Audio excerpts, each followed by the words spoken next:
नमस्कार विद्यार्थी मित्रांनो, ओयासिस करिअर पॉईंटच्या यूट्यूब चॅनलमध्ये आपलं स्वागत आहे। या व्हिडिओमध्ये आपण पाहणार आहोत परीक्षा विभागानं जो सेट पेपर क्रमांक 1 साठी सिलेबस सिलेक्ट केलेला आहे। या सिलेबसमधील अत्यंत महत्त्वाचं प्रकरण म्हणजे रिसर्च ॲप्टिट्यूड, ज्याला आपण संशोधन अभियोग्यता असं म्हणतो। या अगोदर जे सेट पेपर क्रमांक 1 झालेले आहेत, ज्यामध्ये ऑगस्ट 2011, नोव्हेंबर 2011, सप्टेंबर 2021 आणि मार्च 2023 या 4 वर्षातील प्रश्नपत्रिकेमधील जे रिसर्च ॲप्टिट्यूडचे क्वेश्चन्स आहेत, त्या क्वेश्चन्सचा आपण सविस्तर चर्चा करणार आहोत। या अगोदर आपण 2013 ते 2020 या दरम्यान जे काही 8 वर्षाचे प्रश्न आहेत, हे भाग 2 आणि भाग 3 मध्ये आपण त्याचं ॲनालिसिस केलेलं आहे। यामध्ये आपण या 4 वर्षाचं ॲनालिसिस करणार आहोत। तर अधिक वेळ न घेता आपण मार्च 2023 मध्ये जो पेपर झाला होता, त्या पेपरमधील रिसर्च ॲप्टिट्यूडचे क्वेश्चन्स बघूयात। प्रश्न आहे बघा, संशोधकाच्या ठाई डॅश डॅश असलीच पाहिजे। काय असली पाहिजेत? संशोधन अभिवृत्ती, संशोधन अभियोग्यता, संशोधनाबाबतची माहिती, स्वतःच्या विषयावरील प्रभुत्व। तर आपल्याला लगेच काय आलं की एखादा संशोधक आहे, ज्याला रिसर्च करायचा आहे, त्याच्या अंगामध्ये काय पाहिजे? आणि तुम्हाला 4ही पर्याय योग्य वाटतात, पण सर्वात सकारात्मक पर्याय जो आहे ना, म्हणजे जो योग्य आहे तो निवडायचा होता आपल्याला, की च पाहिजे ना, असलीच पाहिजे। तर रिसर्च ॲप्टिट्यूड तसं सिलेबसमध्ये प्रकरणपणे, आणि आपण जर एक सकारात्मक दृष्टिकोन ठेवून जर त्यातली त्यात जो काही सरस पर्याय आहे त्याची जर निवड केली, तर रिसर्च ॲप्टिट्यूड जर असेल तर मग तो संशोधन ते काही कंप्लीट करणारच आहे। कारण अभिवृत्ती ठीक आहे, संशोधनाबाबतची माहिती प्रत्येकालाच असते, परंतु संशोधन प्रत्येकजण करत नाही आहे, ठीक आहे। त्यानंतर स्वतःच्या विषयावरील प्रभुत्व, सगळेच स्वतःच्या विषयावर प्रभुत्व असणारे लोक संशोधन करतात का? नाही। म्हणून रिसर्चरसाठी research aptitude is a most thing. त्यानंतर नेक्स्ट, गुणात्मक संशोधनातील डॅश डॅशच्या नोंदी करणे यास टिप्पण काढणे असं म्हणतात। टिप्पण काढणे, ज्याला मेमोईंग असं म्हटलं जातं। तर गुणात्मक संशोधनामध्ये व्यक्तीच्या भावना वगैरे याचा अंतर्भाव असतो। पुढे यावर खूप सारे प्रश्न आलेत, त्याबद्दल आपण बोलू। पण इथं जर आपण एकदम पर्यायाचा विचार केला की गुणात्मक संशोधनातील डॅश डॅशच्या नोंदी करणे म्हणजे कशाच्या? तर चिंतनशील टप्पा, तो आहे चिंतनशील टप्प्याच्या नोंदी करणे। याला काय म्हणायचं? तर याला म्हणायचं टिप्पण काढणे, किंवा त्याला मेमोईंग असं म्हटलं जातं। पण कशाच्या? रिफ्लेक्टिव्ह नोट्स असं त्याचं उत्तर आहे। Memory base understanding notes researcher त्याचा समावेश त्याच्यामध्ये होत नाही। त्यानंतर अध्यापन प्रक्रियेतील त्रुटी शोधण्यासाठीचे योग्य माहिती संकलन साधन हे असेल। अध्ययन प्रक्रियेमधल्या त्रुटी, आता आपण अध्यापन प्रक्रियेमधल्या त्रुटी म्हटल्या की समस्या आली, आणि समस्या म्हणले की उपचार आले, म्हणजे अध्ययन असो किंवा अध्ययन प्रक्रिया असो। मग त्रुटी, समस्या, उपचार यावर जर आपण फोकस केला आणि थोडे पर्याय जर इंग्रजी जर आपण रीड केले, जसं achievement test, diagnostic test, standardise test आणि पोस्ट टेस्ट। मग समस्या आहे म्हणजेच काय? मग डायग्नोसिस करावं लागेल, म्हणजेच काय? नैदानिक कसोटी किंवा डायग्नोस्टिक टेस्ट, ठीक। त्यानंतर नेक्स्ट, जर वारंवारता वितरणामध्ये काही टोकाचे प्राप्तांक असतील तर विचलनशीलतेचे योग्य परिमाण डॅश डॅश असेल, तर ते आहे चतुर्थक विचलन, पर्याय बी। आता हे तुम्हाला क्लिअर माहीतच पाहिजे, म्हणजे मूळ कन्सेप्ट। थोडं सांख्यिकीच्या संदर्भाने याच्याबद्दल आपण माहिती काढण्याचा प्रयत्न केला, परंतु विशेष काही आपल्याला अशी माहिती काढलेली नाही, म्हणजे तुम्हाला थोड्याशा व्याख्या वगैरेच पाहून जावं लागेल याच्यामधल्या। त्यानंतर नेक्स्ट क्वेश्चन आहे, संशोधन पत्रिकेचे, ज्याला आपण रिसर्च जर्नल असं म्हणतो, मानक मूल्य डॅश डॅशवर ठरते। एखादा रिसर्च जर्नल त्याची क्वालिटी काय आहे किंवा त्याचं स्टँडर्डाइज काय आहे त्याचं, ठीक आहे। तर पर्याय काय दिलेत बघा, प्रकाशकावरून नाही ना ठरवू शकत आपण। आता एखादं प्रकाशन खूप मोठं दर्जेदार आहे म्हणून त्याचं प्रत्येक मासिक, प्रत्येक बुक, प्रत्येक जर्नल म्हणजे खूपच दर्जाचं आहे असं म्हणू शकत नाही आपण त्याला, म्हणजे हा तेवढा प्रभावी नाही घटक। इम्पॅक्ट फॅक्टर हे आपल्या प्रश्नाचं इथं उत्तर आहे. कारण सायटेशन इंडेक्स हे बिब्लोग्राफीच्या संदर्भानं असते आणि जर्नलची छपाई, आता छपाईवरून नाही ना आपण क्वालिटी काढू शकत त्या म्हणजे रिसर्च जर्नलची, समजते. म्हणजे डी सुद्धा असा आपल्याला कटला असता, म्हणजे आपण बरोबर इम्पॅक्ट फॅक्टरपर्यंत पोहोचलो असतो. काय असते नेमकं इम्पॅक्ट फॅक्टर?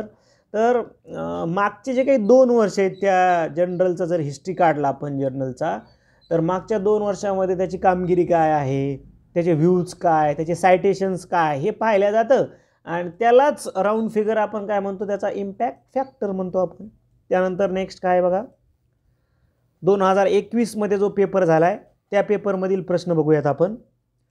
संशोधकासाठी सर्वात आवश्यक गुण कोणता आहे? बघा, तेच घुमून फिरून दरवर्षी आपल्याला तेच प्रश्न विचारतात आणि काय म्हणलं इथे की सर्वात आवश्यक गुण पाहिजे आपला. ठीक आहे, वक्तशीरपणा बरोबर आहे, पंक्च्युअलिटी त्या रिसर्चरमध्ये असणं बरोबर आहे, पण आपल्याला पाहावं लागेल की सर्वात महत्त्वाचा म्हणले ना, मग आपल्याला खाली आपण परत वाचू.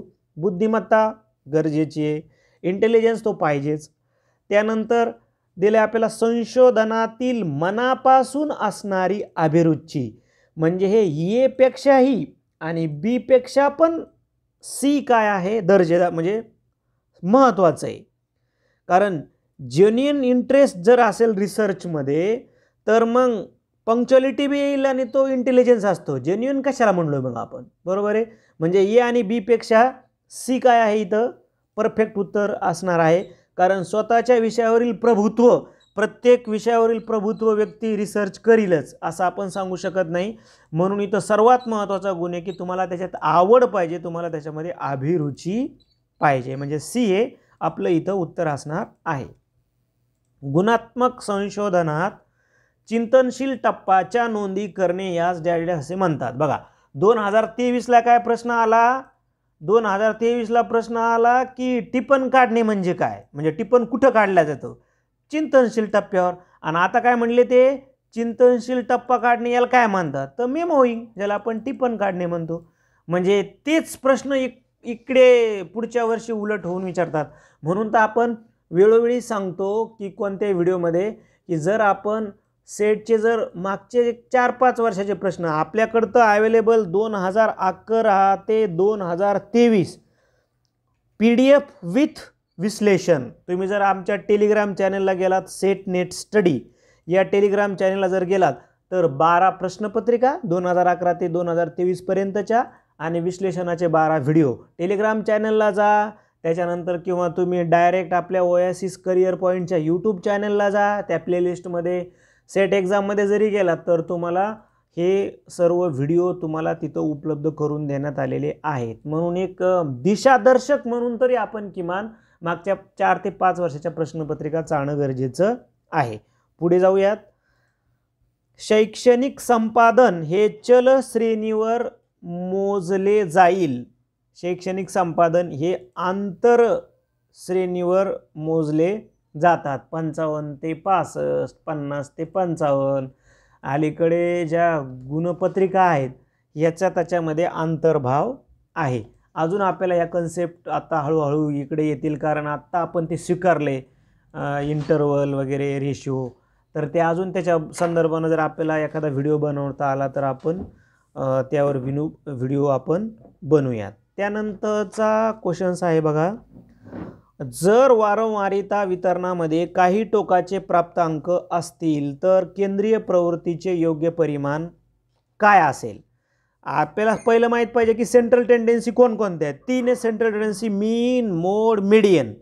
म्हणजे रेंज तर कटला, म्हणजे डी तर कटला. ठीक आहे, मग आता आपल्याला काय शोधायचं होतं की टोकाचे प्राप्तांक असतील तर. आता बहुलक काढण्यासाठी टोकाचे प्राप्तांक माहीत नसले तरी बहुलक काढता येतं, म्हणजे सी पण कटला. आणि मध्यमानामध्ये काय असतं तर समरूप वितरण असल्यास तर मध्यमान काढता येतं. समरूप जर वितरण शक्य आहे तर मग आपल्याला मध्यमान काढता येतं. म्हणजे पर्यायानं उत्तर काय मिळतं, मीडियन, म्हणजेच काय, मध्यांक. संशोधन लेख ज्याला आपण रिसर्च पेपर असं म्हणतो कशावर आधारित असते?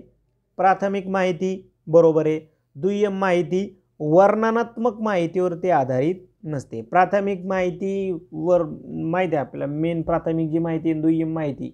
म्हणजे प्राथमिक माहिती आपल्याला सगळ्याला माहिती आहे की रिसर्चमध्ये प्राथमिक माहितीला खूप मोठं स्थान आहे, प्रायमरी डाटाला.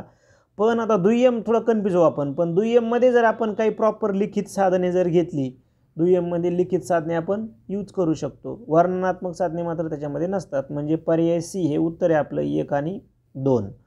त्यानंतर नेक्स्ट आहे बघा 2011चा, नोव्हेंबर 2011ला. 2011ला 2 पेपर झाले, एक नोव्हेंबरमध्ये आणि एक ऑगस्टमध्ये. तर नोव्हेंबरमधले प्रश्न वाचूयात. संशोधन म्हणजे नेहमीची क्रिया आहे का ही? रुटीन ॲक्टिव्हिटी आहे का? रुटीन ॲक्टिव्हिटी नाही ही. ठीक आहे. वार्षिक क्रिया आहे का? ॲन्युअल आहे का ही? तसं पण म्हणता येणार नाही. नैमित्तिक क्रिया आहे का ही? ऑकेजनल आहे का? असंही म्हणता येणार नाही. डी सत्यशोधन क्रिया आहे ही. फॅक्ट फाइंडिंग ॲक्टिव्हिटी आहे का? यस.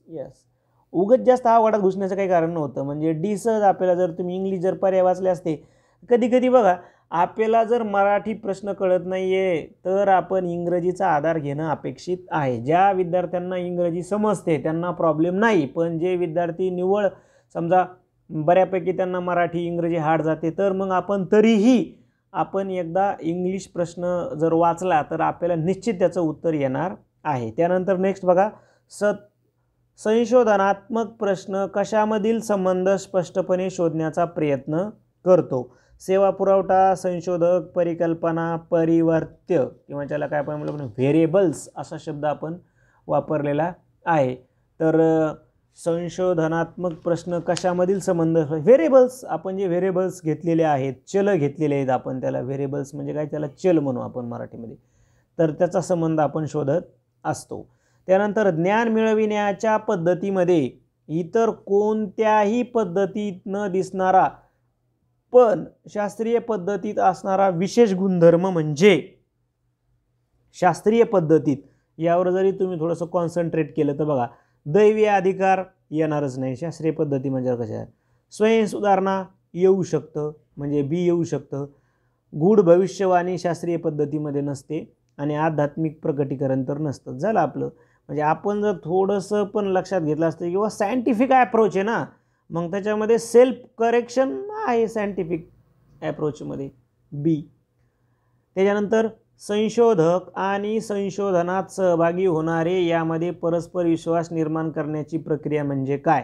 तर संशोधक आणि संशोधनामध्ये सहभागी होणारे आणि विश्वास परत म्हटले तर त्याला म्हणतात आपण एकतानता. ॲक्च्युअल तो खरं तर तो इंग्रजी जो शब्द आहे, इंग्रजी शब्द आहे रॅपोर्ट, पण त्याला अजून एक पर्यायी शब्द आहे मराठी, तो आपल्याला लक्षात येईल, घनिष्ठता. ठीक आहे. त्यानंतर परिकल्पना, ज्याला आपण हायपोथेसिस म्हणतो, तयार करण्यासाठीची पूर्वपीठिका यामध्ये असते. आता समजा पर्याय दिलेत, उपलब्ध साहित्य आणि सिद्धांत, मुलाखती, प्रश्नावल्या, निरीक्षणे. आता हे ज्यांना बेसिक माहिती, ज्यांचं एम.एड झालं त्यांच्यासाठी हे खूप क्वेश्चन्स म्हणजे खूप इझी आहेत. पण समजा जे प्लेन BMA स्टुडंट आहेत, PGचे स्टुडंट आहेत, थोडंसं त्यांच्यासाठी ते अवघड आहे. पण एक बेसिक जरी नॉलेज असेल, आता पहिले काय माहीत पाहिजे आपल्याला, हायपोथेसिस म्हणजे काय असतं? जे काही सर्वमान्य अनुभव आहेत, निरीक्षण आहेत, ज्ञान आहे व तर्काच्या आधारे जे आपण संशोधन समस्यामध्ये केलेलं व सिद्ध न झालेलं विधान आहे त्याला आपण म्हणतो परिकल्पना. ठीक आहे. म्हणजे आपल्याकडे जे नॉलेज आहे त्याच्या आधारावर केलेलं विधान पण सिद्ध न झालेलं संशोधनाच्या अगोदरचं विधान असतं. संशोधनाच्या अगोदर हे तर आपण मुलाखती, प्रश्नावल्या, निरीक्षण हे संशोधन सुरू झाल्यावर वापरतो.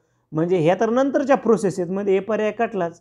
कारण तुम्ही जर हायपोथेसिस म्हणजे उपलब्ध साहित्यावरच आपण असतं ना, हायपोथेसिस उपलब्ध साहित्यावरच असतो पर्यायी.